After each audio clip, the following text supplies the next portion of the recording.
Sekali-kali tidak. Apabila nafas seseorang telah mendesak sampai ke kerongkongan dan dikatakan kepadanya, siapakah yang dapat menyelamatkan engkau? Siapakah yang bisa menyembuhkan? Dia yakin bahwa sesungguhnya itulah waktu perpisahan dengan dunia, lepasnya setiap ruh daripada badan.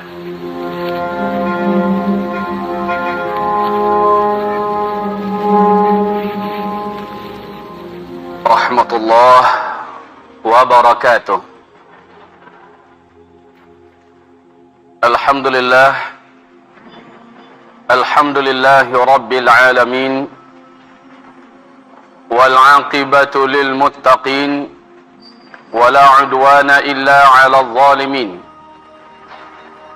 Ashhadu an la ilaha illallah wahdahu la syarika lah,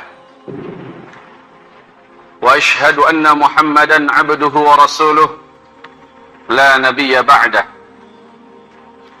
Qala Allah subhanahu wa ta'ala fi muhkami tanzilih ba'da al-'iyadhi billah minasy syaithanir rajim.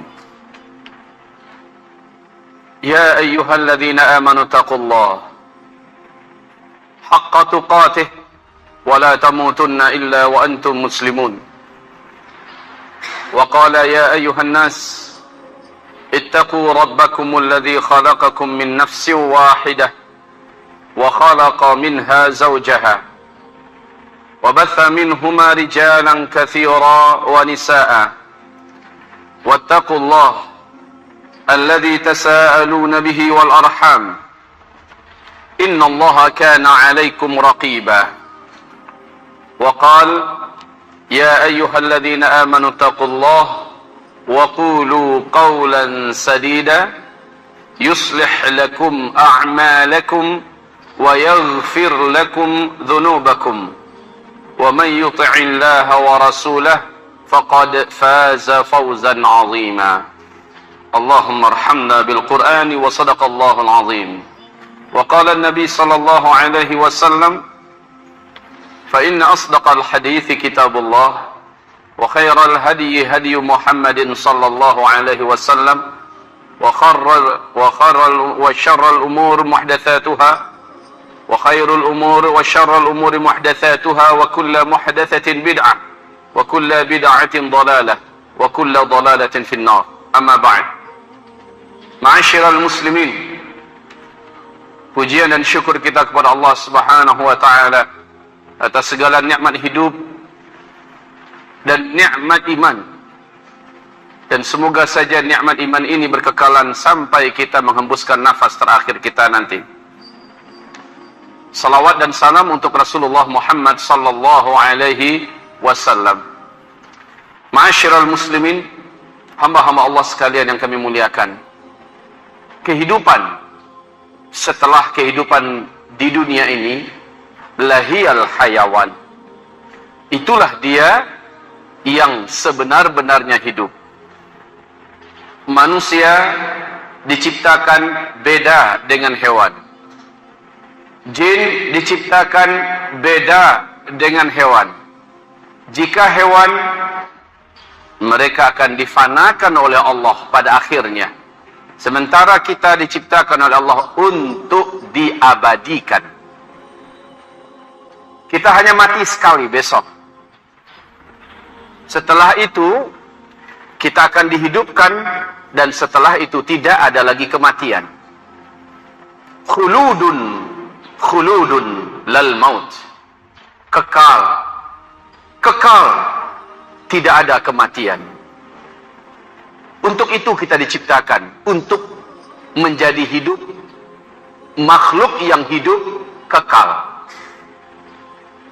Hewan di padang mahsyar diperlihatkan. Dia dihidupkan, kemudian diselesaikan urusannya, setelah itu dikembalikan menjadi tanah. Sehingga orang-orang kafir saat itu meratap memohon kepada Allah, wahai ya Rabb kami, izinkan kami seperti binatang-binatang itu, hewan-hewan itu. Dia hidup, lalu dikembalikan menjadi tanah. Maka asbahna nasyan mansiya, kami menjadi makhluk yang dilupakan. Tapi sayang, ratapan orang kafir ini tidak digubris dan tidak dipedulikan oleh Allah Subhanahu wa taala. Karena setiap manusia dan jin akan dijadikan oleh Allah kekal. Ketahuilah hamba-hamba Allah, kita hidup, kita yang pernah di dunia ini akan menjadi makhluk kekal selama-lamanya. Oleh karena itu, kita harus cerdas memilih jalan hidup agar kehidupan yang kekal itu nanti tidak diletakkan pada tempat yang penuh dengan siksaan dan penderitaan, betapa merugi dan sengsaranya. Dan yang paling ideal adalah kita dalam kebahagiaan yang tidak ada lagi sakit, tidak ada lagi rasa mengantuk, tidak ada lelah, tidak ada lagi rasa sedih, tidak ada luka, tidak ada apapun yang mengkhianati kita, tidak ada buruk sangka, tidak ada cemburu, tidak ada sakit hati dan seterusnya. Inilah kehidupan yang kita buru, kehidupan surga, kehidupan akhirat. Wahai calon-calon penghuni surga Allah Subhanahu wa taala. Kita akan berbicara tentang hidup sesudah mati. Hidup sesudah mati, apabila Bapak Ibu melihat di kitab yang ada, coba nanti dilihat di sini, ada lembaran posternya. Inilah yang akan kita uraikan dalam serial kajian kita, dan tidaklah selesai dalam satu pertemuan. Makanya kami sudah sepakat dengan pimpinan Al-Hujjah bahwa ini akan kita jadikan serial kajian bersambung kita, ya. Hidup sesudah mati. Kita berpedoman ke sana.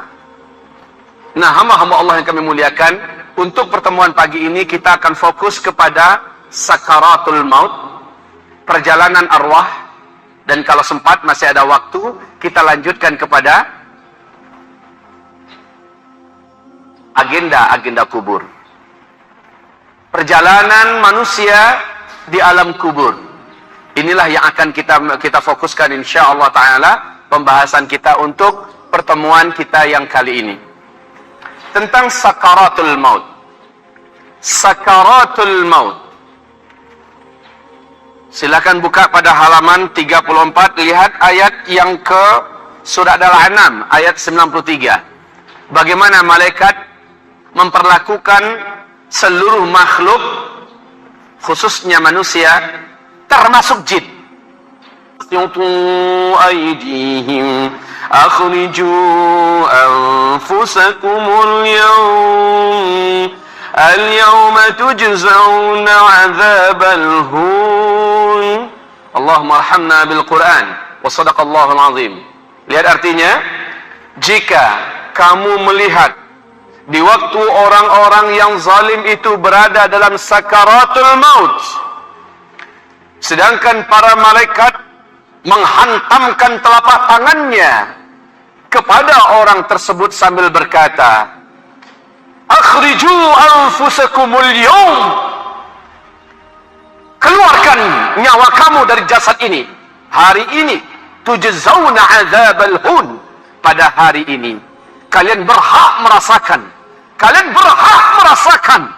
azab yang menghinakan kalian. Seluruh malaikat maut yang mendatangi orang zalim, seluruh malaikat maut yang mendatangi ahli maksiat, seluruh malaikat maut yang mendatangi orang kafir, orang munafik, orang musyrik, seluruh orang fasik, pembangkang-pembangkang, orang-orang sombong yang pernah hidup di muka bumi ini, maka dipaksa keluar. Bapak Ibu, sakaratul maut, memaksa nyawa keluar bukan hal yang gampang. Kalau Bapak Ibu pernah mengatasi orang yang jiwanya disusupi oleh jin, jiwanya disusupi oleh syaitan, lihat bagaimana ulama-ulama salaf dulu memaksa jin dan syaitan yang merasuk ke dalam tubuh orang untuk dikeluarkan. Caranya kasar, Pak. Kalau Rasul pakai menggedor dengan telapak tangannya, ya, jedar, keluar kamu hai musuh Allah, sambil menepuk ke dada orang yang bersangkutan, keluar kamu hai musuh Allah. Memang dipukul, karena pukulan itu akan terasa langsung oleh makhluk jahat yang ada di dalam tubuh orang yang bersangkutan. Dan makhluk ini biasanya ngeyel, makhluk ini biasanya berjuang untuk tidak mau keluar, walaupun dia tersiksa. Lama kelamaan dia tidak akan mampu. Lama kelamaan dia tidak akan sanggup bertahan, lalu akhirnya keluar. Ini jin dan syaitan yang ada di tubuh kita ya, mengeluarkannya. Bahkan Syekhul Islam Ibnu Taimiyah sampai menggebukin orang, yang orang tersebut disusupi oleh syaitan, digebukin pakai tangkai sapu, Bu. Sampai patah tangkai sapu itu. Begitu ngeyelnya syaitan, sulitnya disuruh keluar. Ruh kita, ruh orang yang zalim, ruh orang yang jahat juga tidak mau keluar. Tidak senang atau tidak gampang dia mau keluar. Sebab apa? Tidak gampang dia mau keluar. Sebab apa? Nanti saya akan ceritakan tentang perjalanan ruh. Kenapa roh orang kafir sulit untuk keluar? Pada intinya, dibantu oleh malaikat mengeluarkannya dengan cara dihantam dadanya, digebukin lambungnya, ditampar keningnya, benar-benar dipaksa agar orang ini keluar. Maksudnya ruhnya keluar dari jasadnya. Ibadallah, ma'asyiral muslimin, hamba-hamba Allah sekalian. Kalla idza balagatit taraqi wa qila man raqa wa dhanna annahu al-firaq waltaffatis saqu bis-saq.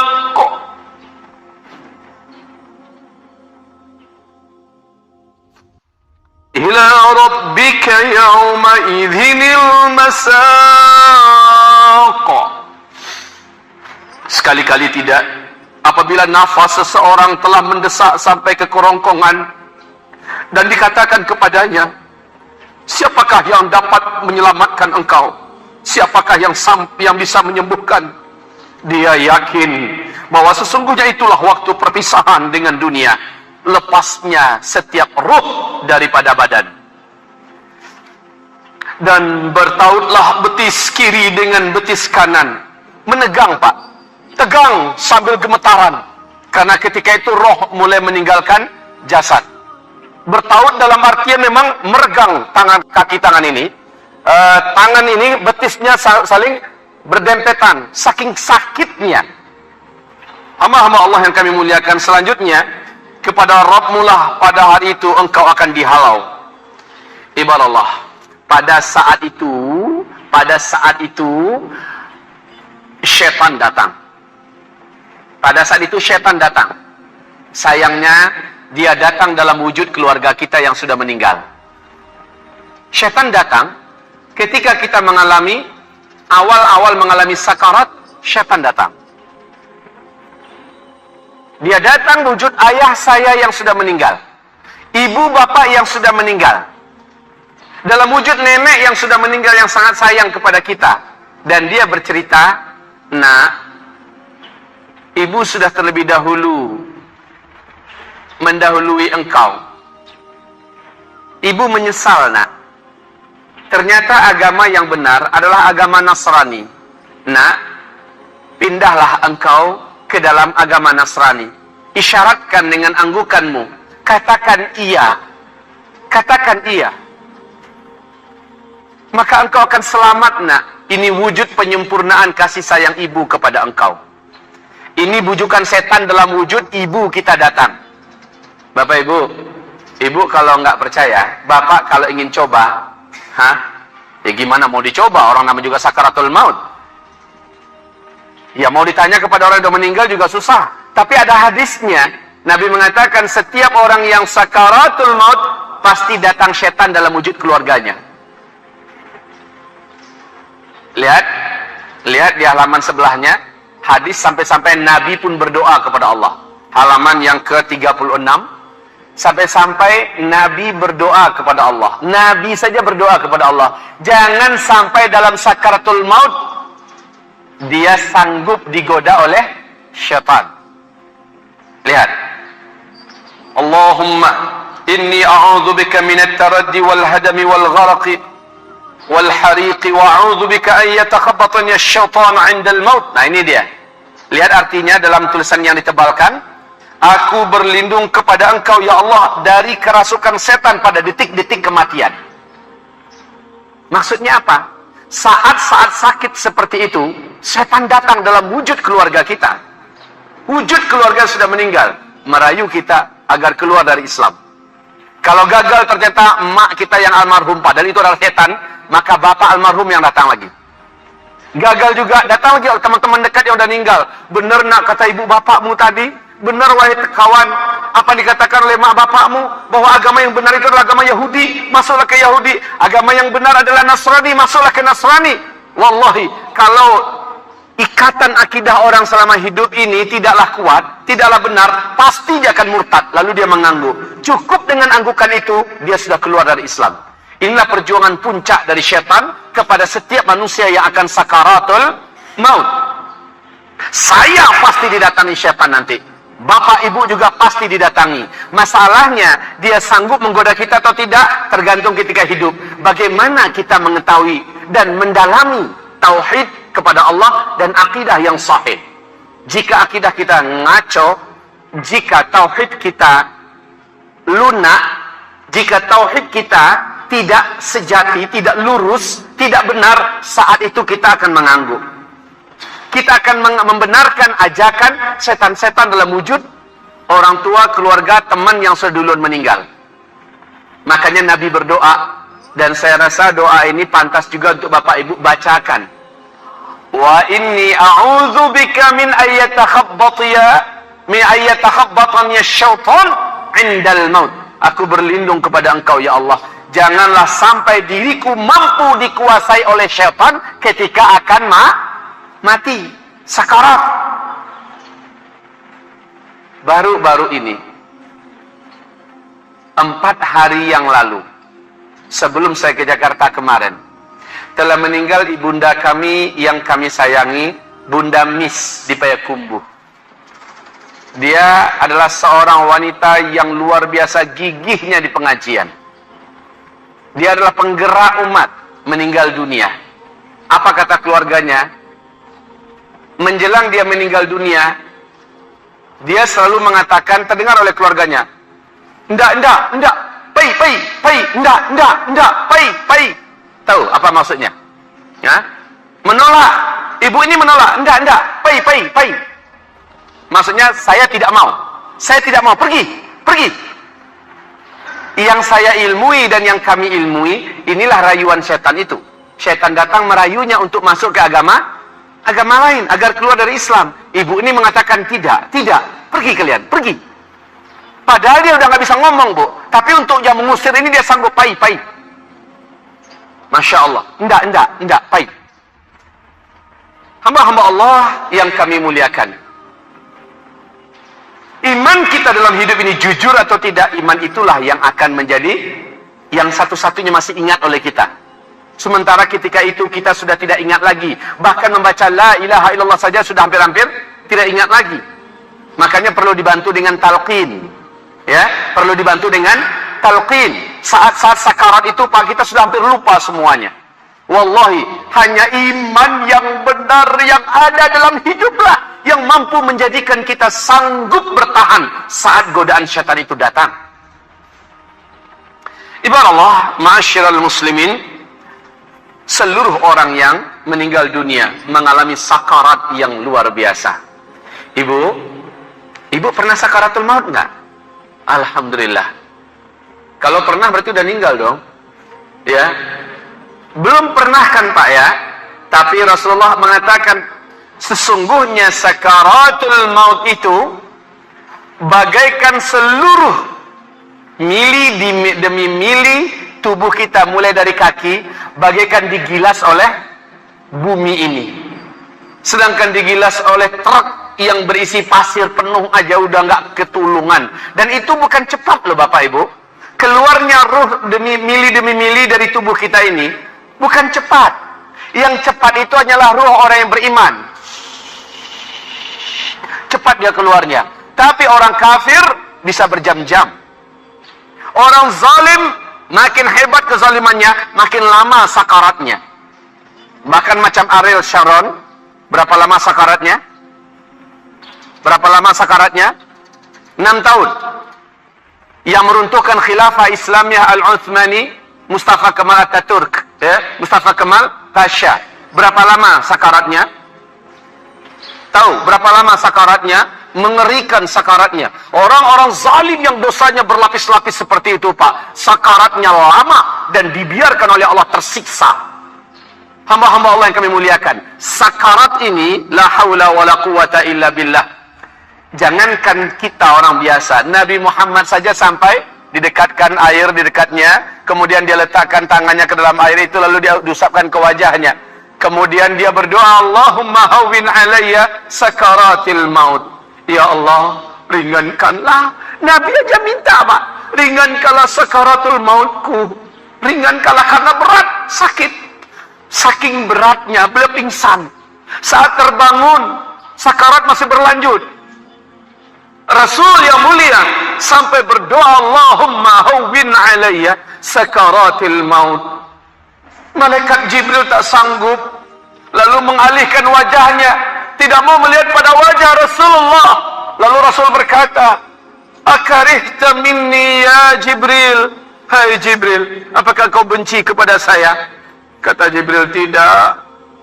Mata mana yang sanggup melihat kekasih Allah dalam sakaratul maut? Berat kaum muslimin, sakaratul maut ini sangat berat. Insya Allah semua kita akan mengalami.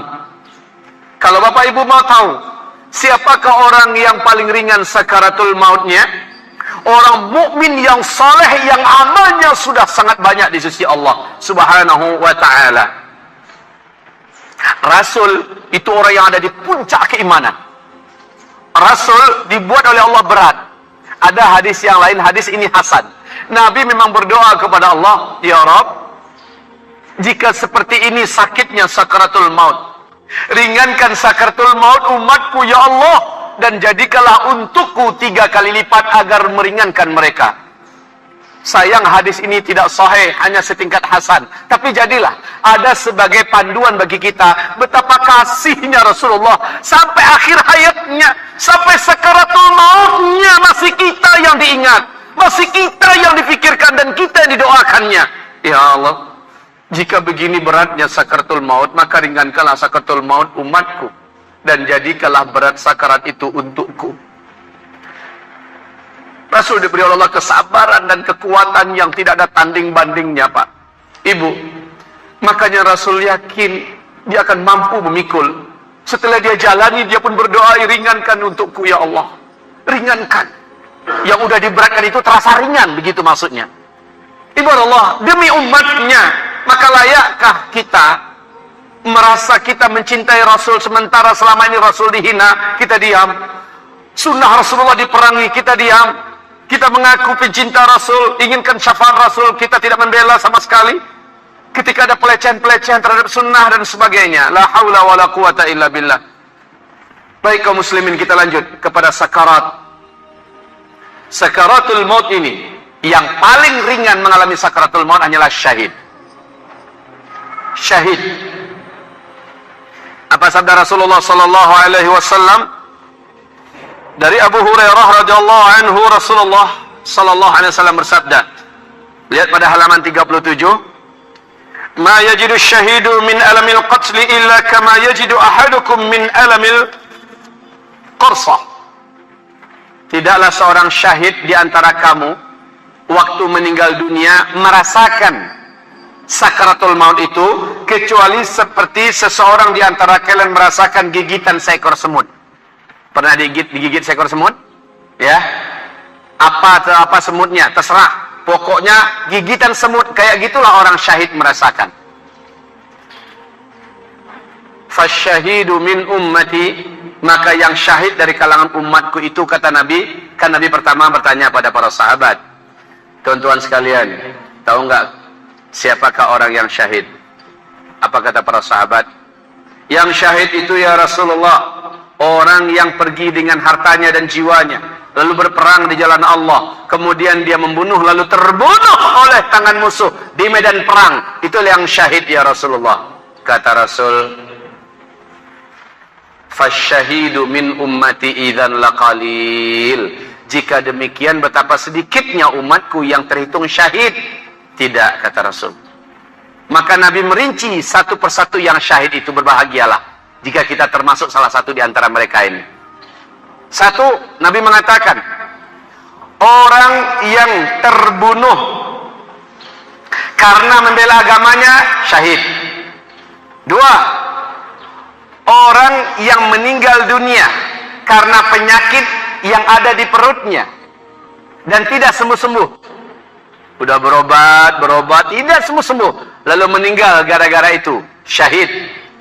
Orang yang menanggung sakit di kepalanya, apapun nama penyakitnya, ya, kanker, tumor, apalah namanya, terserah, ya, dan dia tidak sembuh-sembuh dengan obat-obat yang benar, kemudian dia meninggal, syahid, kata Nabi. Orang yang terbakar, syahid.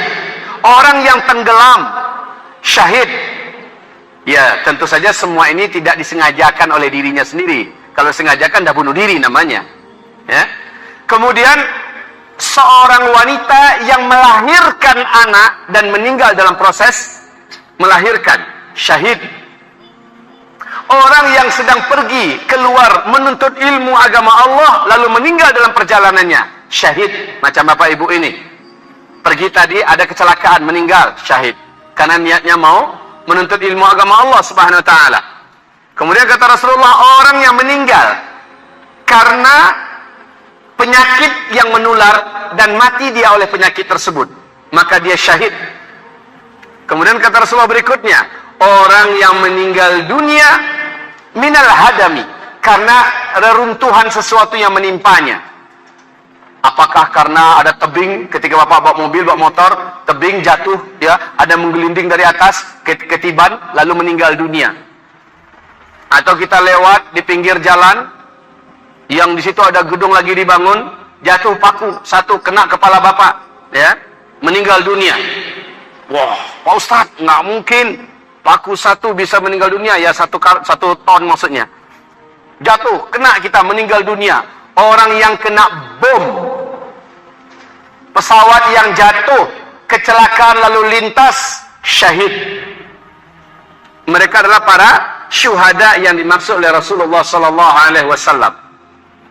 Hanya saja mereka-mereka ini tentu saja tidak berhak mendapatkan 6 keistimewaan syahidnya orang syahid di medan tempur. Ya, mereka ini istimewanya hanya kematiannya, sakaratnya ringan. Gitu.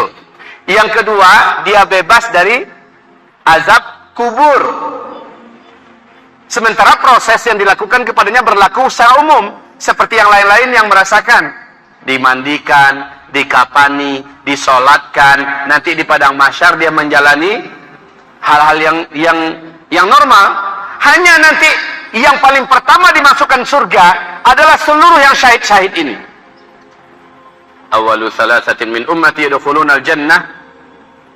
Yang paling pertama masuk ke dalam surga dari kalangan umatku ada 3 kelompok. Yang kelompok pertama adalah fasyahid, kata Nabi. Orang yang syahid. Bapak Ibu yang kami muliakan, selanjutnya untuk orang yang sakaratul maut sementara dia syahid, sakaratnya sangat ringan. Maka Syekh Ahmad Yasin rahimahullah, masih ingat dengan nama ini, Pak?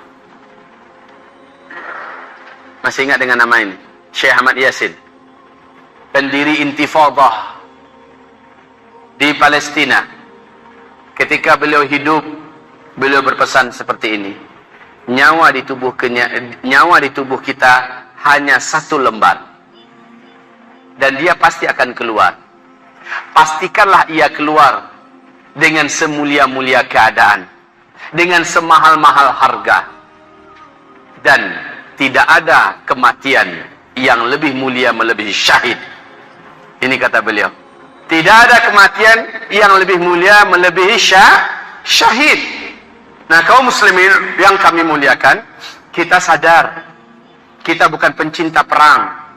Dan Allah pun sudah mengakui fitrah manusia itu benci perang. Kutiba alaikumul qitalu wa huwa kurhul lakum. Diwajibkan bagi kamu perang. Dan perang itu tidak kamu sukai. Allah telah mengatakan itu benar, kita tidak suka perang. Tapi kalau itu terbuka, peluangnya nanti terbuka, jangan lari. Kesempatan, Pak. Kematian tidak akan dipercepat oleh Allah Subhanahu wa taala dengan jihad. Karena kita masuk jihad lalu kita lebih cepat, lebih awal meninggalnya. Tidak. Kematian juga tidak akan ditunda oleh Allah kalau kita lari daripada medan jihad. Allah tidak akan mempercepat kematian karena jihad dan juga tidak menunda karena lari dari jihad. Khalid bin Walid. Di mana beliau meninggalnya? Di medan perang atau di mana? Beliau meninggalnya di atas dipan, tempat tidur. Sampai-sampai ratapannya waktu mau meninggal, tidak ada satu lembah pun yang di dalamnya ada perang, melainkan saya ada di dalamnya. Tidak ada satu bukit pun yang di dalamnya di atasnya ada perang, melainkan saya ada di atasnya. Tidak ada satu kancah peperangan pun, melainkan saya ada di sana. Saya merindukan syahid, ternyata Allah memberikan kepada saya akhir hayat di atas dipan. Ini menandakan apa? Perang bukanlah asbab mempercepat kematian. Padahal Khalid ada selalu di tengah-tengah perang.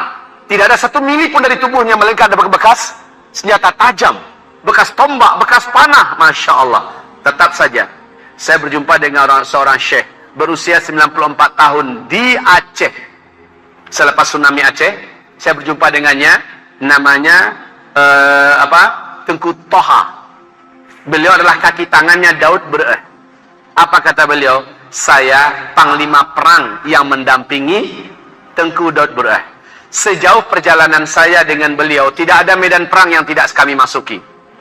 Tetapi ternyata sampai sekarang rindunya kami untuk mendapatkan syahid dari Allah belum dikabulkan. Namun sebenarnya mereka sudah mendapatkan rezeki itu dari Allah. Sebab apa? Sebab Rasulullah bersabda, siapa yang berniat untuk berperang di jalan Allah, siapa yang berniat lalu syahid di jalan Allah, ternyata Allah tidak memberikan jalan kepadanya. Ternyata Allah tidak membukakan peluang untuknya. Lalu dia mati di atas firashnya, di atas dipannya. Mata fahuwa, dia mati, maka dia di manzilati syuhada, nala manzilata syuhada, dia sampai kepada tingkat para syuhada. Karena niat, Pak. Niat. Tidak ada salahnya Bapak Ibu, berniatlah dan bahkan berdoalah, ya Rabb, beri hamba rezeki syahid dengan caramu. Beri hamba rezeki syahid dengan caramu. Baik, ibarat Allah yang kami muliakan, dalam sakaratul maut. Dalam sakaratul maut, tidak salah kalau seandainya Rasul mengajarkan kita doa-doa untuk diringankan sakaratul maut. Salah satu dannya doa yang diajarkan Nabi, atau silakan dengan doa pribadi Bapak Ibu. Berdoalah kepada Allah. Karena sakarat itu sangat berat. Berdoalah kepada Allah Subhanahu wa taala. Karena sakarat itu kita belum pernah pengalaman, Pak. Sakit aja sebentar kemarin, ya, saya ada sedikit diuji oleh Allah, sempat rebah. Malam tadi, saya yakin 100% nggak akan sanggup datang kemari. Malam tadi. Malah puncaknya sakit itu malam tadi.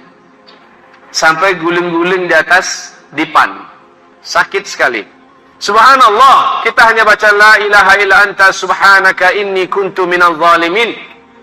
Kemudian alhamdulillah dibantu oleh anak-anak saya, anak-anak bergantian meruqyah saya di samping saya, istri juga meruqyah, kemudian mereka minumkan saya madu, kemudian habatus sauda cukup banyak.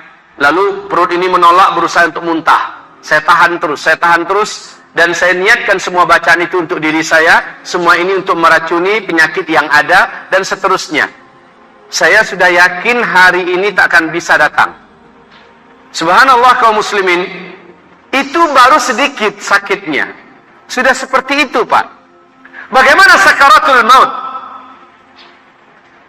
Ketika Allah menyebutkan bagaimana malaikat itu sangat kejam. Malaikat maut itu adalah malaikat yang tidak pernah diberikan oleh Allah dan diciptakan untuk dirinya senyum. Nggak ngerti senyum malaikat maut itu, Bapak Ibu.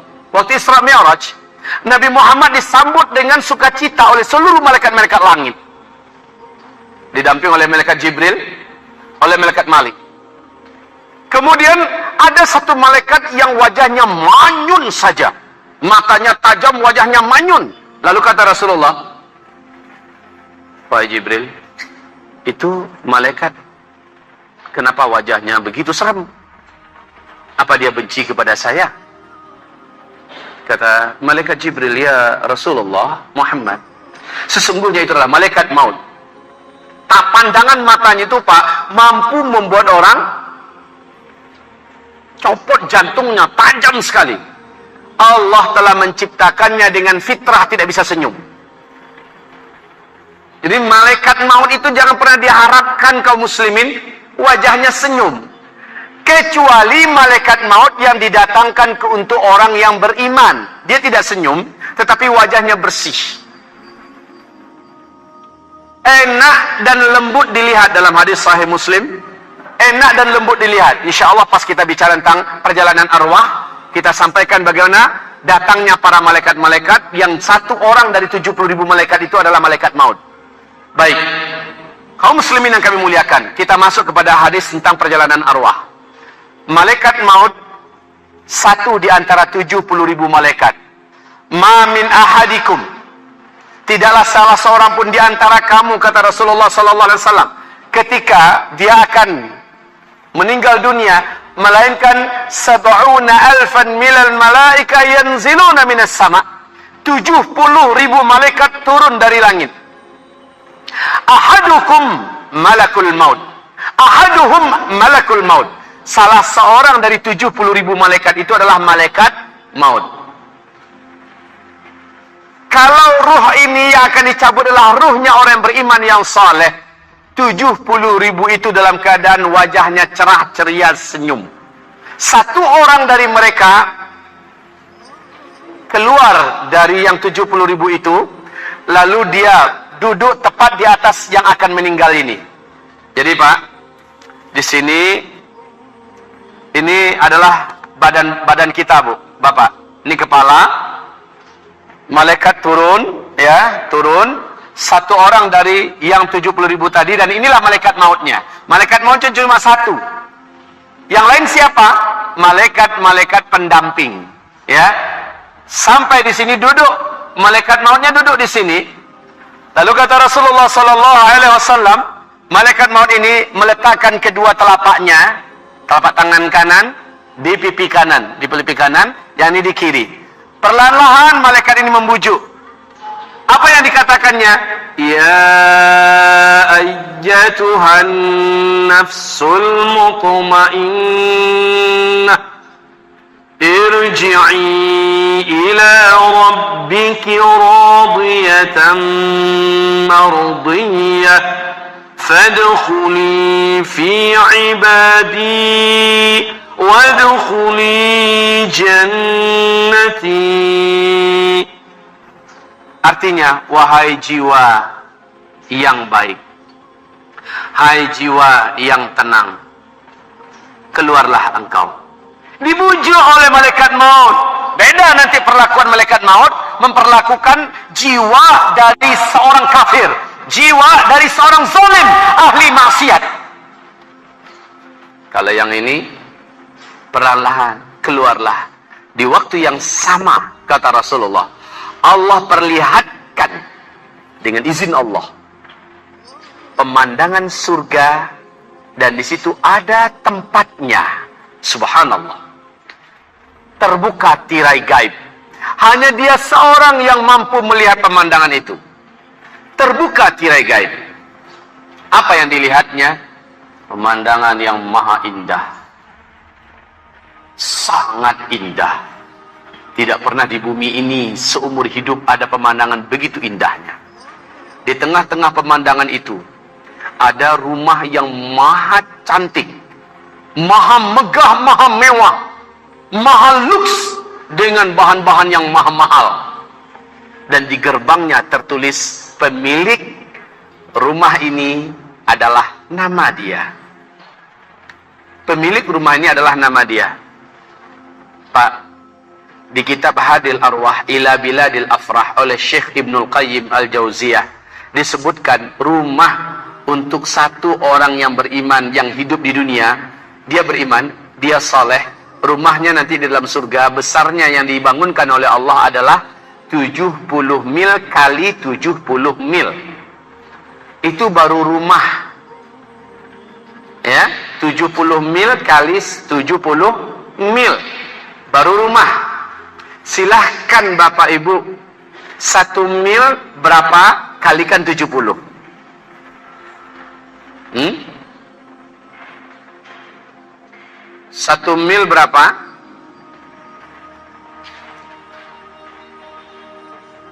Dah cepat aja. 1,5 kilo. 1 mil itu 1,5 kilo. Sekarang kalikan 70. Kalikan 70, silakan. 105 kilometer. 105 kilometer. Berarti 105 kilometer ke sana, 105 kilometer ke sana. Itu nanti bukan tanah, Pak. Tapi baru bangunan. Baru bangunan. Sementara di halamannya, ya Allah ya Rabb, dikumpulkan semua tempat-tempat yang paling terindah yang ada di bumi ini, nggak ada apa-apanya. 1 berbanding 70. Yang di luarnya, bangunan itu sendiri, Masya Allah. Kalau dekorasi orang yang paling hebat di dunia ini, kalau interiornya, eksteriornya udah paling mahal sekalipun, 1 berbanding 70. Dengan yang ada, yang diperlihatkan oleh Allah untuk orang beriman yang akan meninggal ini. Dan dia melihat di pintu gerbangnya tertulis bahwa owner, pemilik daripada gedung ini, rumah ini, istana ini adalah dia. Masya Allah, ketika itu ruhnya macam ingin loncat, Pak, keluar dari itu tubuh. Akhirnya mudah malaikat maut menggiring roh ini keluar. Sebab apa? Karena roh itu sendiri sudah ingin keluar untuk mendapatkan tempat itu. Paham? Paham, Bu? Roh ini sendiri yang sudah ingin keluar. Beda nanti dengan roh orang zalim, roh orang kafir, dia akan bertahan di tubuh ini. Sementara ini enggak. Dia akan keluar dengan suka hati. Maka mudahlah malaikat mengeluarkannya. Itu pun masih terasa sakit. Kaum muslimin, hamba-hamba Allah yang kami muliakan. Cuma pemandangan surga itu menjadikan rasa sakit yang begitu dahsyat sangat berkurang. Bu, Ibu dengar cerita Nabi Yusuf ya. Bagaimana Nabi Yusuf ketika dilihatkan kepada kaum ibu-ibu, kaum konglomerat dan haiset yang ada di Mesir, ya, faqatta'na aydiyahunna, mereka sayat-sayat daging di telapak tangannya, sementara mata mereka tidak mau keluar, tidak mau dipejamkan, saking ruginya melewatkan momen yang begini mahal. Yusuf lewat, semuanya terpukau dan terpana. Ya, buah yang tadi mereka buka, ini Al-Quran yang menceritakan. Al-Quran, bukan dongeng. Bukan. Jadi ketika Nabi Yusuf lewat, hasya lillah, ma hadza min bashar, in hadza illa malakun karim. Ini bukan orang, ini pasti malaikat yang mulia. Faqatta'na aydiyahunna. Demikian firman Allah dalam Al-Quran. Lalu mereka menyayat-nyayat sampai lepas-lepas daging telapak tangan mereka ini, berserakan di bawah darah, nggak terasa. Yusuf jalan sana, Yusuf balik, ya. Mereka masih entah apa yang disayatnya, pokoknya nggak mau sepejam pun mata, nggak terasa tuh sakitnya sayatan, kayak terkena hipnotis. Masya Allah. Maka bagaimanakah sakitnya orang yang sakarat sementara dia melihat pemandangan yang maha menakjubkan, dan itu adalah untuknya. Kebayang, Pak? Kebayang bagaimana inginnya roh ini untuk cepat keluar. Kebayang bagaimana rindunya roh ini meninggalkan kehidupan yang palsu yang selama ini telah banyak yang menyakitkannya. Orang-orang yang mengkhianatinya, orang-orang yang menzaliminya, banyak lagi beban ini, beban itu. Sementara di sana, apa yang dia kaji, apa yang dia ilmui, sudah menanti. Ini tempatnya. Dan dia sadar dia sedang sakarat. Makanya dia ingin cepat meninggalkan tempat ini. Kita nanti Bapak Ibu, mudah-mudahan itu adalah kita. Amin. Aminkan, amin. Mudah-mudahan itu adalah kita. Amin ya Rabb. Amin ya Rabb. Amin ya Rabb. Ibarat Allah, ma'asyiral muslimin. Selanjutnya, kata Rasulullah SAW, saat ruh ini sudah keluar. Jadi, saat ruh ini sudah keluar, Malaikat yang tadi 70.000 sigap kerjanya, Pak. Tangkas cepat. Segera mereka mandikan dengan air khusus yang dibawa dari langit. Ruh itu dimandikan? Iya. Dengan air apa? Air yang dibawa dari langit. Dari surga mana? Bukan urusan kita. Pokoknya Nabi mengatakan malaikat ini memandikan roh orang beriman yang baru saja keluar ini. Kemudian dikapani dengan kain lembut yang sangat wangi yang sudah dibawa oleh mereka sekalian. Setelah itu dimandikan. Ternyata ruh pun dikafani. Jangan salah-salah loh ya. Ruh pun dimandikan, dikafani. Ustaz, ruh kan hidup? Iya hidup, tapi diperlakukan begitu. Yang mati adalah si jasad. Yang ketika itu jasad mata yang tadinya masih utuh, tapi udah nggak bisa melihat apa-apa. Telinga yang masih oke, udah nggak bisa dengar apa-apa. Jari yang biasanya kenceng banget nulis di jet ini, udah nggak mampu ngapa-ngapain lagi. Ya, semuanya sudah berakhir. Tapi yang ruh diperlakukan, kemudian dibawa beriring-iring menuju ke langit. Konvoi malaikat menuju ke langit. Pas mendatangi gerbang pintu langit dunia, malaikat penunggu gerbang langit dunia, ingat ya, langit dunia ada satu lapis di mana Rasulullah pernah melaksanakan sholat berjamaah di situ waktu Isra Mi'raj. Di stop. Alangkah wanginya ruh yang kalian bawa ini. Alangkah harumnya. Siapakah dia? Beritahukan kepada kami. Maka malaikat yang mengiringi ini menceritakan, dia adalah Fulan bin Fulan, hamba Allah yang beriman, ahli tauhid. Dia adalah hamba Allah berakhlak mulia.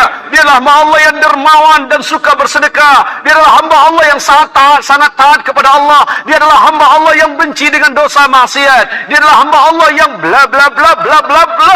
Diceritakan oleh para malaikat ini kebaikan-kebaikannya. Lalu apa kata para malaikat penjaga gerbang langit dunia? Kalau begitu dipersilakan masuk dengan satu syarat, izinkan dia di stop dulu, kami ingin ikut menyolatkannya. Masya Allah, Masya Allah. Setelah dia masuk, seluruh malaikat lapisan langit dunia ikut menyolatkannya. Ibu tahu nggak berapa jumlah malaikat lapis langit dunia? Bapak tahu nggak berapa jumlahnya? Nggak tahu kan? Karena nggak ada hadis yang menceritakan berapa jumlahnya. Yang penting Bapak Ibu tahu 100 orang saja orang yang beriman menyolatkan satu orang muslim yang meninggal, dijamin dia lepas dari azab kubur. Lah malaikat itu hamba Allah enggak yang beriman? Hamba Allah. Yang menyolatkan kita aja yang udah turun ke bumi udah 70.000. Masya Allah. Iya kan? Belum lagi lapisan langit dunia yang pertama. Selesai, dibawa lagi iring-iringan ke lapis langit dunia yang kedua. Kejadian sama terulang di lapis langit kedua, di gerbang pintu lapis langit kedua. Di stop juga. Kemudian setelah diketahui, mereka minta izin untuk ikut menyolatkan. Masya Allah, Masya Allah. Ya, kaum muslimin yang kami muliakan, terus lapis ke langit ketiga sampai ke lapis langit yang ketujuh. Roh ini akhirnya ditahan. Ditahan dalam artian apa? Sudah selesai perjalanannya untuk registrasi masuk, untuk sudah selesai. Allah Subhanahu wa taala berfirman, kembalikan hambaku ke bumi. Aku telah menerimanya. Aku telah mengakuinya. Kembalikan ia ke bumi. Maka secepat-cepatnya malaikat membawa kembali ke bumi roh orang yang beriman tadi. Nah, itulah rahasia kenapa Nabi menganjurkan agar jenazah orang yang meninggal dunia segera diselenggarakan. Ya. Sebab apa? Hendaknya ketika urusan malaikat dengan roh kita ada selesai, ketika dia turun, dia sudah dapati jasad kita sudah mau dimasukkan ke liang lahat. Harusnya begitu. Makanya disuruh untuk disegerakan kaum muslimin. Nah, saat itu roh ini mampu melihat jasadnya sedang dibawa kemana. Hanya jasadnya seorang yang dia lihat. Ketika jasad itu dimasukkan ke liang lahat pun ditutup dengan papannya. Liang lahat yang benar itu seperti ini Bapak Ibu. Sementara yang selama ini sudah dibuat oleh kebanyakan orang itu gaya Kristen. Ya, kalau liang lahat yang benar itu Kalau kedalamannya seperti ini 2 meter, ya. Yang liang lahat itu ya ini. Ini yang liang lahat. Yang dibuat oleh orang-orang awam selama ini, dan mereka ini menganggap adalah liang lahat adalah seperti ini. Maaf ya, ini adalah gaya orang-orang Kristen. Ini bukan orang Islam yang punya. Orang Islam punya lahat itu adalah ini. Lahat itu artinya lahad. Itu adalah, Bapak dengar dengan Islam, mulhid, orang yang menyimpang, orang yang terpuruk dalam simpangan. Jadi kalau lahat itu adalah lubang yang terpuruk dalam sebuah, kan menyimpang dari jalur resminya kan. Ini yang lahat. Paham? Agar kita mengetahui seperti apa sebenarnya yang lahat. Oke, saat dimasukkan jenazah ini ke dalam lahat, lalu diisi papan, beri batas papan. Setelah itu dia ditimbun, lalu dipadat-padati.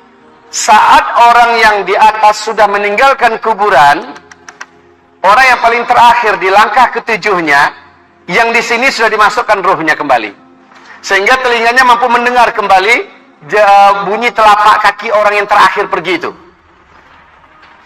Saat itu, Bapak Ibu yang kami muliakan, kalaulah dia orang zalim, orang jahat, dia akan berkata, tolong jangan tinggalkan saya, jangan biarkan saya sendirian, tolong. Tapi saat itu, apapun yang berkaitan dengan kemampuannya sudah dicabut oleh Allah, kecuali hanya bisa mendengar. Baik Bapak Ibu yang kami muliakan, Allah kembalikan ruhnya. Mulailah dia melihat ada 2 pasang mata yang berapi dalam kegelapan. Mendekatlah 2 pasang mata itu, ternyata 2 malaikat yang disebut dengan Munkar dan Nakir. Malaikat ini bertanya kepadanya, dan ini pertanyaan yang tidak bisa jawabannya dipersiapkan sekarang. Kita udah tahu, percuma saja nanti ditulis di kertas, nanti jawabannya lalu perintahkan keluarga kita, masukkan kertasnya ke dalam kuburan ya. Siapkan senter kecil. Enggak. Pertanyaan malaikat ini udah dikasih tahu duluan, tapi yang mampu menjawab adalah realita hidup orang ini selama ini di dunia seperti itu enggak. Kalau iya, maka dengan itu dia mampu menjawab. Pertanyaan malaikat simpel. Ma rabbuk? Ini. Pertanyaan ini mampu melepaskan jantung dari tempat gantungannya. Mampu memecahkan gendang telinga. Orang beriman ini, saat itulah Rasulullah SAW menyuruh para sahabat mendoakan, Sallallahu li akhikumul mauta fa innahu al-mauta at-tathbita fa innahu al-ana yus'alu. Doakan kepada Allah untuk saudara kalian yang baru saja kalian kuburkan, karena sekarang dia sedang ditanyai oleh malaikat Munkar dan Nakir. Doakan pada Allah agar Allah kuatkan lidahnya. Nah, saat itu orang yang beriman ini, berkat imannya, berkat amal solehnya, dia mampu menjawab. Dalam ketakutan yang dahsyat, ternyata dia mampu menjawab. Yang membuat dia mampu adalah Allah yang menolongnya. Sesuai dengan janji Allah, Yuthabbitullahu alladhina amanu bil qawli tsabit fil hayatid dunya wal akhirah. Allah mengokohkan lidah orang-orang yang beriman di kehidupan dunia ini dengan perkataan yang kokoh, dan juga di kehidupan akhirat. Maka ketika dia masuk ke alam kubur, pada hakikatnya seluruh orang berarti sudah masuk ke alam akhirat. Allah kokohkan. Sehingga ketika ditanya, "Rabbuk?" Siapa Rabbmu? Orang beriman ini menjawab, Rabbi Allah. Rabbku adalah Allah. Rabbku adalah Allah. Dia yang menciptakanku. Dia yang memberikan aku kehidupan dan rezeki. Dan dialah pemilik diriku. Dan aku akan kembali kepadanya. Itulah yang kuyakini. Dialah yang kusembah dalam hidupku. Ditanyakan kepadanya, wa ma dinuk? Apa agamamu? Simple, Pak. Kalau orang yang betul-betul bertauhid, beriman, berakidah, Dia akan menjawab, dini al-Islam. Agamaku adalah Islam. Kemudian ditanyakan pertanyaan ketiga, wa madza taqulu an hadzal rajul? Apa yang akan engkau komentari? Apa yang akan engkau katakan tentang lelaki ini? Rasulullah bersabda, dua malaikat mungkar dan nakir ini benar-benar tidak ada bentuk sedikit pun wajah ramahnya. Tegang, kaku, keras, penuh dengan amarah dan keangkar-murkaan. Pada wajahnya benar-benar nampak betul kekejaman. Ya, ketika ditanya apa yang engkau komentari tentang lelaki ini, yang dimaksud adalah Nabi Muhammad SAW. Orang beriman menjawab, innahu Muhammadun Rasulullah sallallahu alaihi wasallam. Dia adalah Muhammad, utusan Allah. Ternyata dalam hidup memang Nabi Muhammadlah yang menjadi idolanya. Nabi Muhammadlah yang menjadi panutan dan panduan hidupnya. Nabi Muhammadlah teladannya. Makanya dia lancar menjawab. Sama dengan tadi Pak, orang yang betul-betul baginya agama Islam ini segala-galanya. Di atas pekerjaan, di atas urusan apapun, Islam nomor satu. Maka orang ini lancar jawab, dini al-Islam. Ya, diberi kelancaran karena realitanya dalam hidup, dia benar-benar telah seperti itu. Makanya dia gampang menjawab nanti. Baik, setelah itu, kata Rasulullah, Allah pun mengizinkan dua malaikat ini memperlihat, kau lihat ke sebelah kirimu. Maka roh ini melihat ke sebelah kirinya. Ya, jasad ini yang sudah ada roh di dalamnya melihat ke sebelah kiri. Maaf Bapak Ibu, sekalipun dia masih di liang lahat dan baru saja, suasana yang dilihat nanti bukan lagi terasa di liang lahat. Sudah dilebarkan oleh Allah, tetapi sudah ini masuk ruang wilayah gaib, ya. Makanya dilihat, ternyata terbukalah gerbang pintu neraka. Dan di situ ada satu kandang atau sel penyiksaan yang sangat lengkap siksaannya. Dan di sel itu tertulis nama dia. Tertulis nama dia. Namamu siapa saudaraku? Hah? Fikri. Fikri lengkapnya? Oke, Fikri saja. Fikri. Fikri melihat. Ternyata di situ ada namamu. Fikri, Zulkifli melihat, maka gemetaranlah sekujur tubuh orang yang beriman ini, ketakutan karena merasa dirinya akan diseret ke sana. Lalu dua malaikat ini berkata, ada satu yang saya tertinggal tadi. Setelah dia berhasil menjawab, terdengarlah seruan dari langit, aku telah membenarkan, aku telah mengakui hambaku ini. Artinya memang benar. Di kehidupannya di dunia memang sudah seperti itu dia. Makanya telah dibenarkan oleh Allah dia dan diakui oleh Allah. Makanya dibukakan untuknya pintu neraka dan di situ ada namanya. Lalu kata malaikat, kau jangan takut. Kalaulah engkau tidak membenarkan Rasul Allah, kalaulah engkau tidak mengikuti Islam, kalaulah tidak engkau menyerahkan diri dalam hidup kepada Allah, tunduk kepada Allah, maka sudah pasti tempat yang telah tersedia atas namamu ini di neraka engkau akan menghuninya. Dan karena ketaatanmu kepada Allah, karena keimananmu, karena ketundukanmu, tempat ini telah disegel untukmu selama-lamanya. Engkau tidak akan pernah menghuninya lagi. Hilang langsung ketakutan tadi. Alhamdulillah. Selamat. Kemudian lihat sebelah kananmu. Hamba Allah yang beriman, yang di dalam lahat ini melihat ke sebelah kanannya. Apa yang dia lihat? Dibukakan pintu gerbang yang penuh dengan wewangian.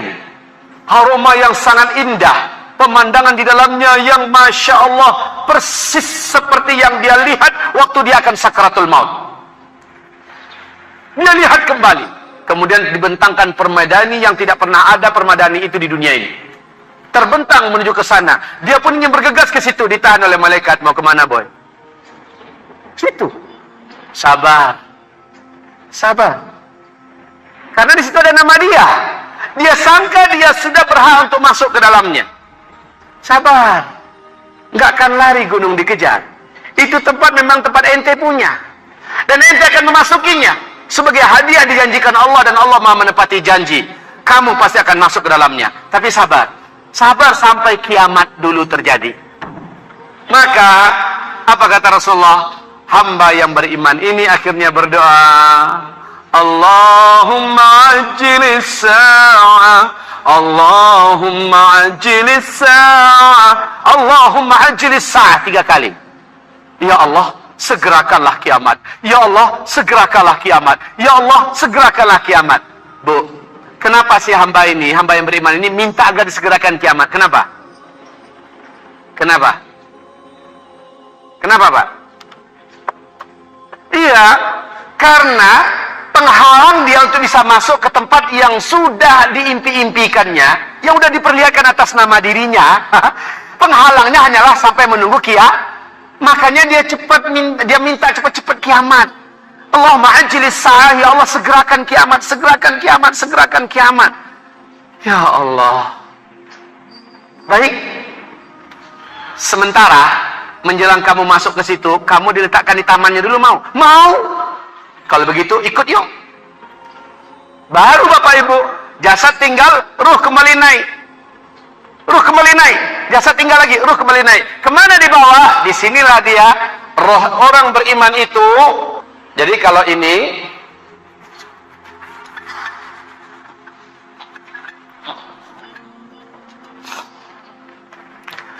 gerbang kematian. Ya, sakaratul maut, gerbang kematian.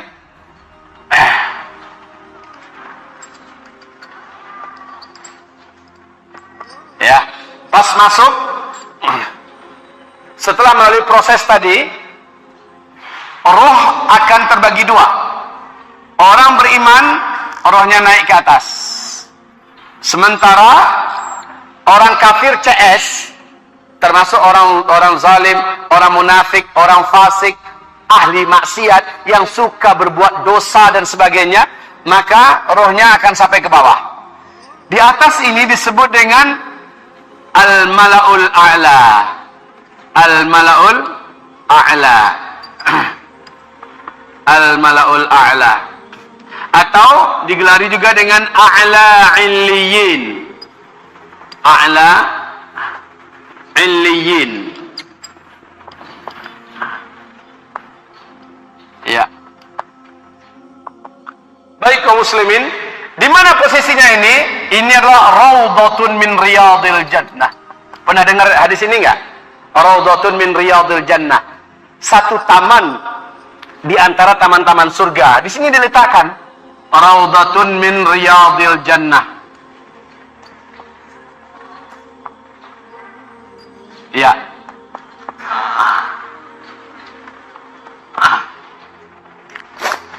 Di bawah sambil menunggu kiamat, roh orang beriman ini di bawah dan menghuni satu taman di antara taman-taman surga. Percayalah Bapak Ibu, taman surga ini sudah membuat orang lena.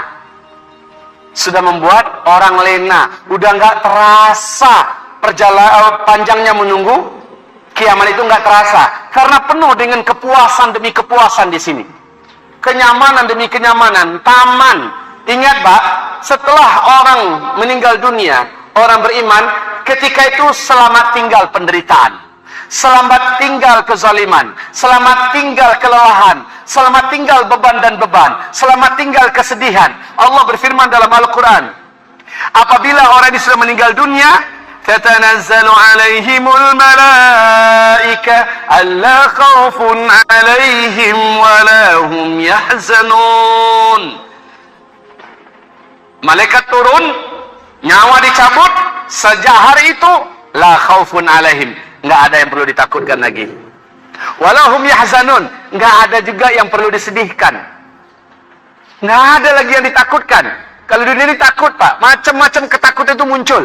Takut bangkrut, takut miskin, takut ditinggalkan suami, takut tinggalkan istri, takut dikhianati anak, takut ini, takut itu, banyak banget yang ditakuti, ya.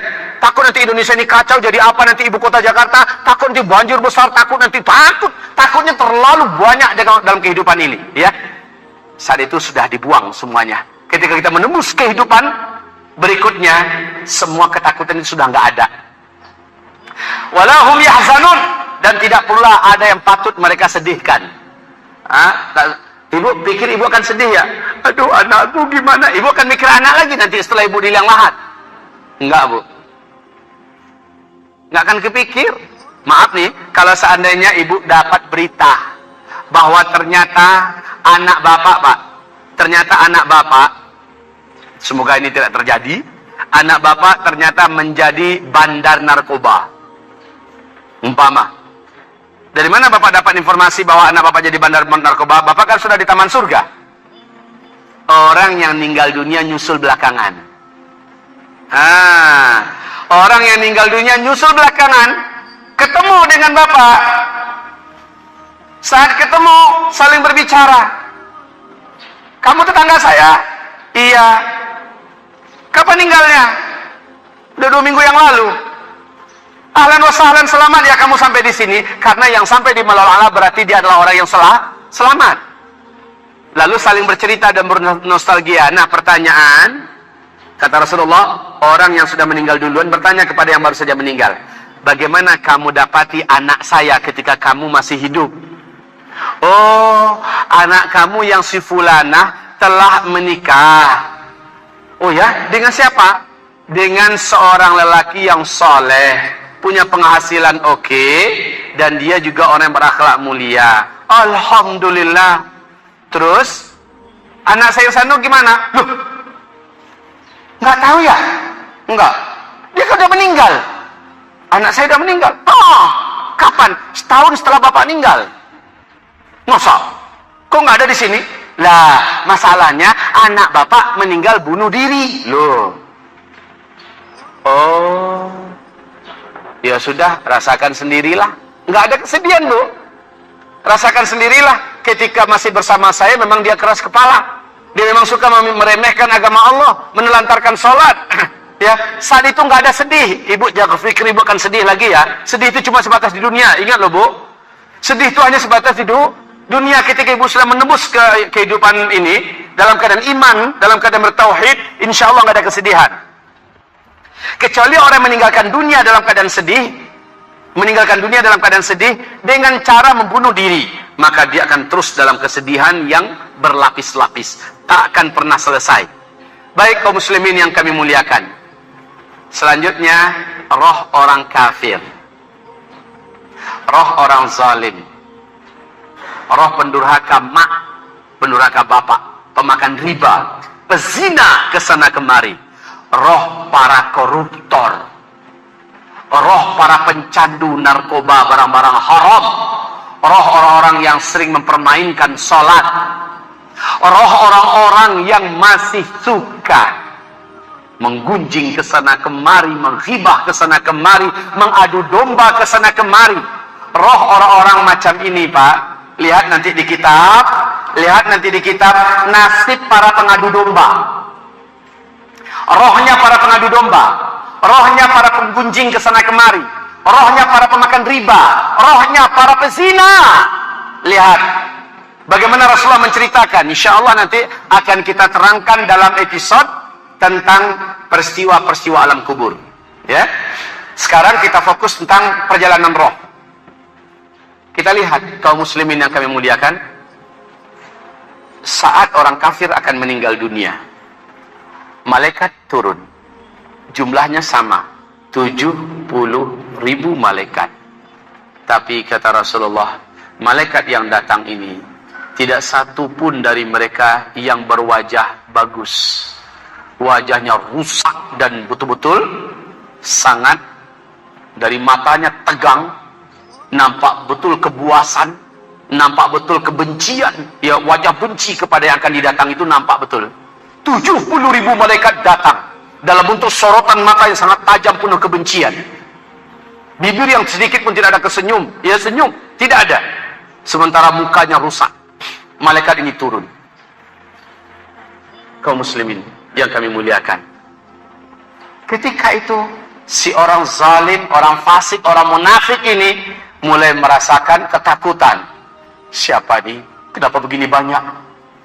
Mau ngapain mereka? Mau ngapain mereka? Kaum muslimin turun. Selesai turun, langsung satu orang yang paling garang wajahnya, yang paling kejam bentuknya, keluar dari tengah-tengah mereka, dan langsung sampai di kepala orang yang zalim ini, memasukkan langsung jarinya ke dalam mulut.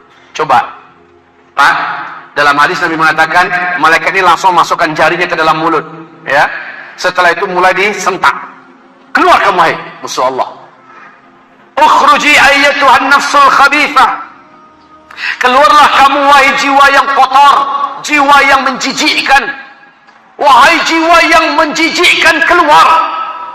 Saat itulah dihantam dadanya, dihantam lambungnya, dihantam punggungnya, dan ditepuk kepalanya agar mengeluarkan roh ini. Pak, Bapak pernah nggak ngelihat atau ngerasain gimana dicakar kucing sementara kucingnya nggak mau melepaskan cakarannya? Sakit, Pak? Sakit. Sekarang coba bawa kucingnya ke lantai 5. Bapak dengan tangan yang tidak usah pakai sarung tangan ya, bawa kucingnya ke lantai 5. Kemudian lepaskan tuh kucing. Ya, yang terjadi gimana kira-kira? Kuku kucing itu kan segera masuk ke daging Bapak, betul tidak? Setelah itu Bapak paksakan juga melepaskannya ke bawah. Apa yang terjadi? Di bawahnya nggak daging Bapak. Pasti Pak, di bawahnya daging Bapak. Sakit. Lah itu baru sekedar kuku kucing. Yang kucing itu takut mau dilepaskan. Begitu juga dengan roh orang munafik, roh orang fasik, roh orang fajir, orang zalim juga takut lepas dari jasadnya ini. Sebab apa? Dia sudah dikasihkan lihat apa yang akan dihadapinya nanti. Pemandangan neraka. Yang di dalamnya ada sel penyiksaan. Di gerbang sel itu adalah atas nama dia Zulkifli. Siapa tadi? Fikri. Sama. Kata Rasulullah, tidak seorang pun di antara kamu hari ini melainkan namanya sudah disiapkan oleh Allah di dalam surga. Satu bangunan atas nama dia sudah disiapkan di dalam surga. Di waktu yang sama, setiap kita juga sudah disiapkan oleh Allah tempatnya di dalam neraka atas nama dia. Nama saya hari ini sudah tertulis dalam neraka, Pak. Nama saya di waktu yang sama juga sudah tertulis di dalam surga. Sama-sama. Baik kaum muslimin yang kami muliakan. Setelah itu, keadaan semakin menakutkan.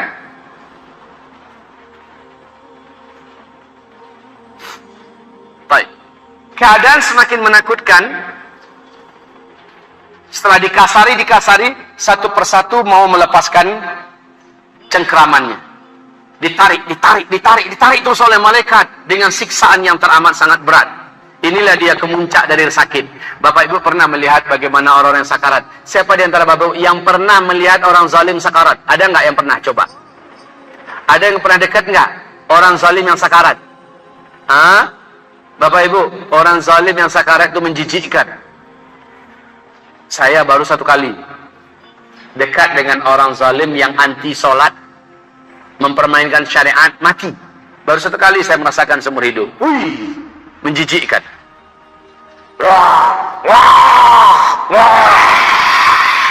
Ya Allah, ngerinya tuh sakarat. Ngeri banget.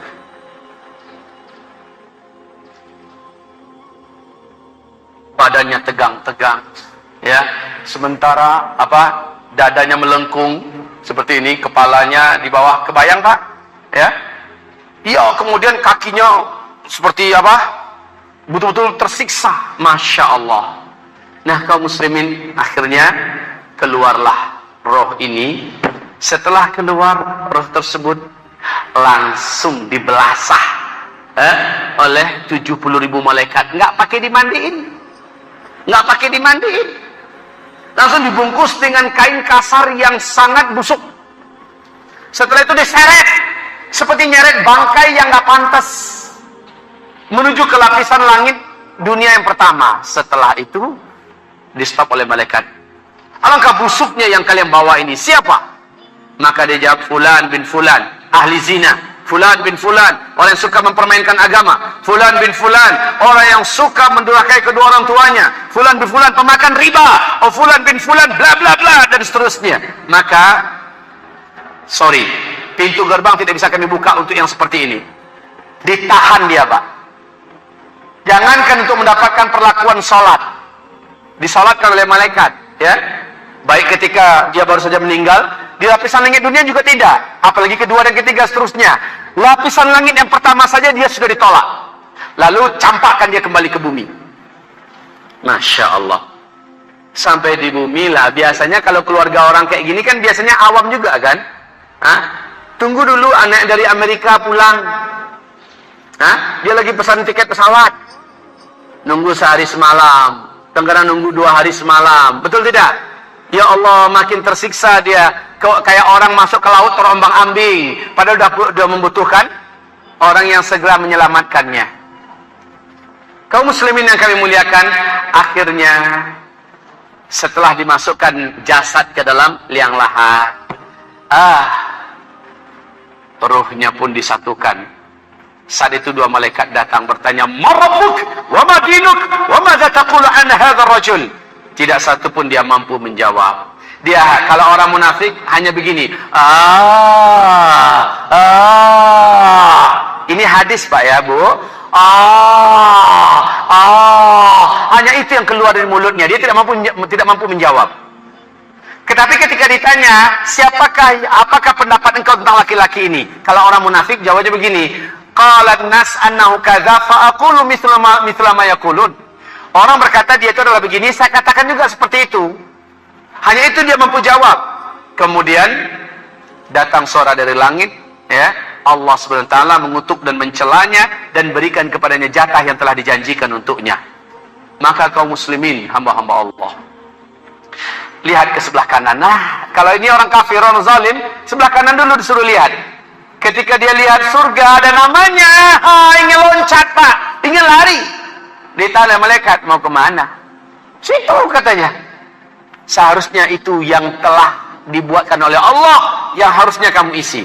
Tapi karena kamu memunggungi Allah, karena kamu membelakangi agama Allah, karena kamu perturutkan hawa nafsu kamu, maka tempat ini telah di-close untuk kamu. Dia pun mulai lemas. Lihat ke sebelah kiri kamu. Setelah diperlihatkan, yang terlihat adalah pemandangan neraka. Ada namanya seperti yang dia lihat waktu dia akan sakarat. Maka ketakutannya makin jadi-jadi. Lalu apa kata malaikat? Jangan cemas. Kamu baru akan masuk ke sana dan merasakan segala fasilitasnya yang ada di dalam setelah kiamat. Disitulah dia berdoa, Allahumma ajjilis sa'ah, Allahumma ajjilis sa'ah, Allahumma ajjilis sa'ah. Ya Allah, tundakanlah kiamat, lamakanlah kiamat. Karena dia takut langsung dimasukkan ke tempat yang dikasih lihat untuknya, bahwa dialah penghuninya. Terakhir Bapak Ibu, akhirnya orang ini diseret ke bawah. Diseret ke bawah, masuk ke, di sini namanya asfalas safilin.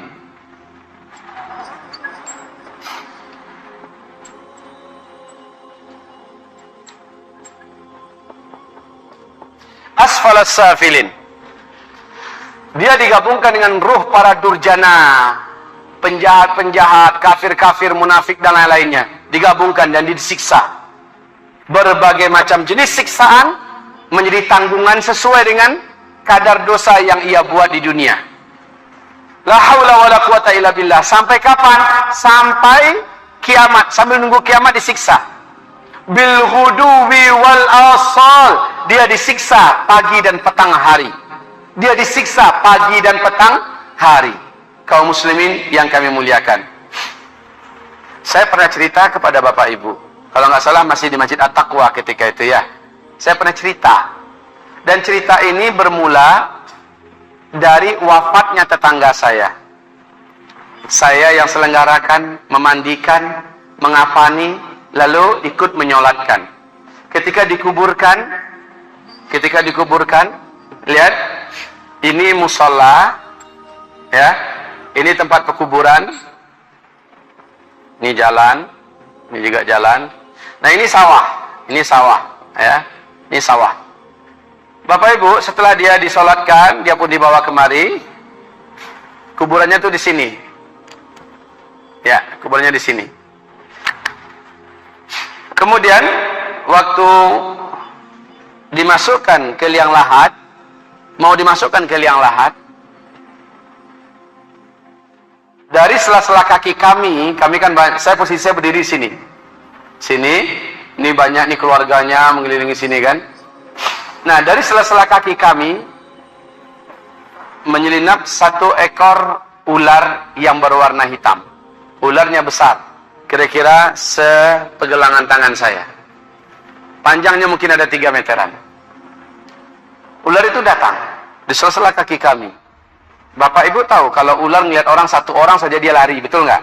Kalau ini enggak, malah kaki kami dia berjalan tanpa rasa takut.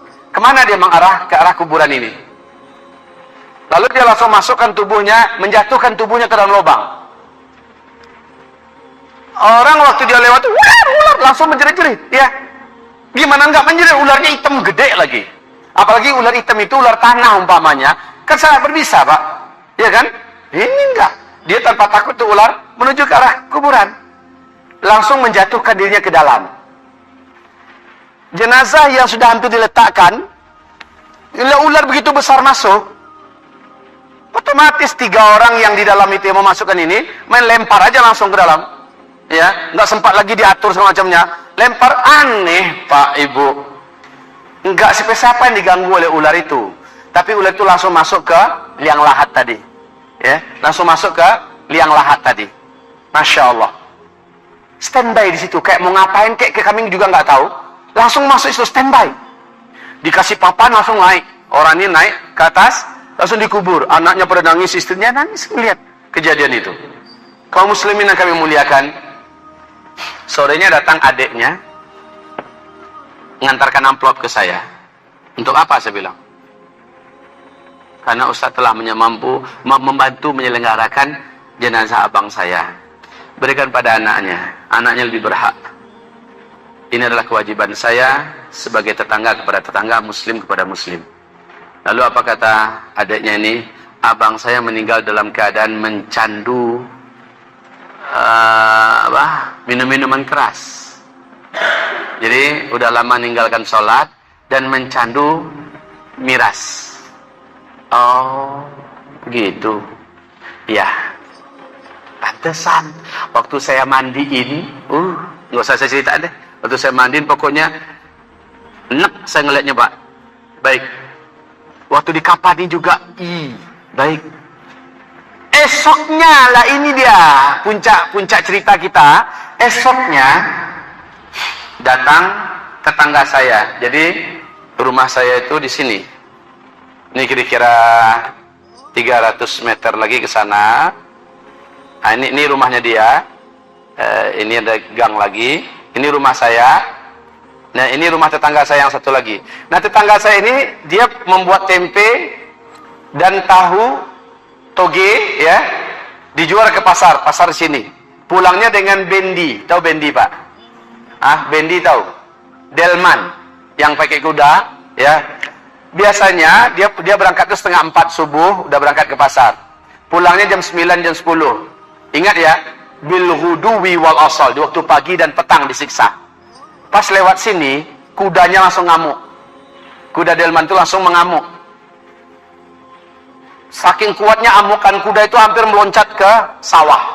Ya, untung sopir delman ini segera loncat dan dilarikannya kuda itu menjauh. Apa kata si sopir delman ini? Kuda melihat hantu. Ini mencari hantu mah. Masa hantu di waktu duha?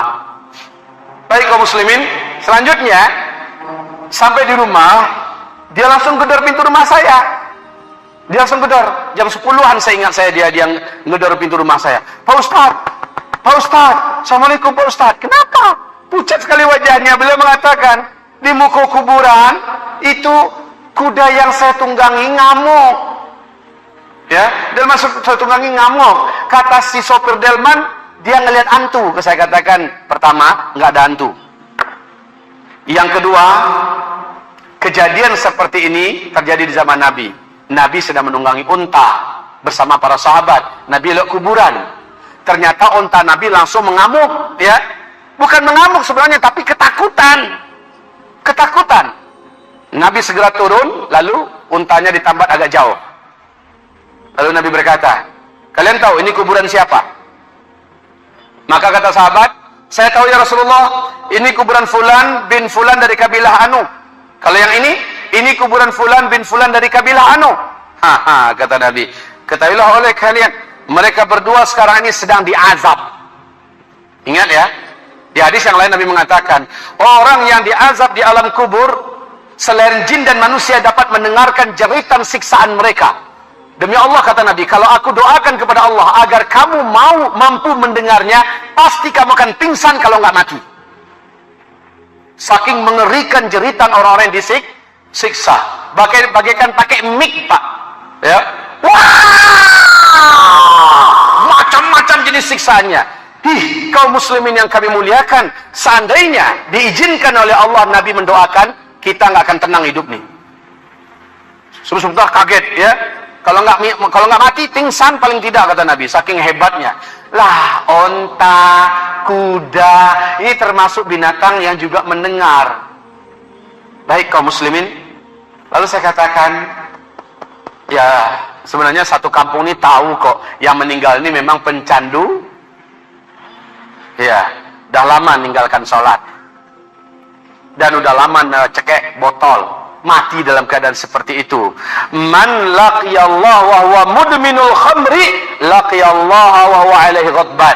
Siapa yang meninggal berjumpa dengan Allah sementara dia masih mencandu khamar, mencandu barang-barang haram itu, dia berjumpa dengan Allah sementara Allah murka kepadanya. Allah marah kepadanya. Baik Bapak Ibu yang kami muliakan. Nah, inilah dia tentang sakaratul maut dan perjalanan roh. Dia disiksa. Apa model siksaannya? Kenapa dia harus disiksa? Ya, semuanya akan menjadi kajian kita dalam pertemuan berikutnya biiznillahi ta'ala, sampai ketika kita membicarakan tentang padang mahsyar sesuai yang ada di sini.